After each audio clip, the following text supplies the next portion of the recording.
guys yung church na ano ng Talubati. Medyo katapat siya ng Labo District Hospital, Talubati Hospital.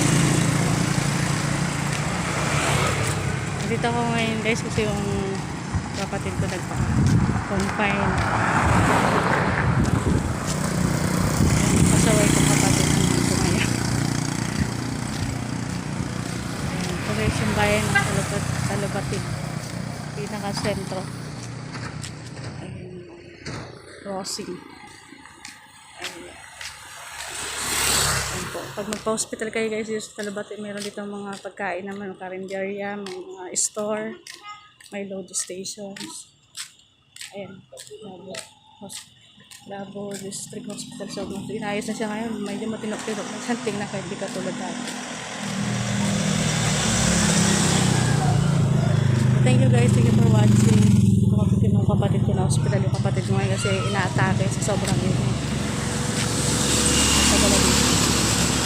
Thank you for watching. Subscribe to my YouTube channels.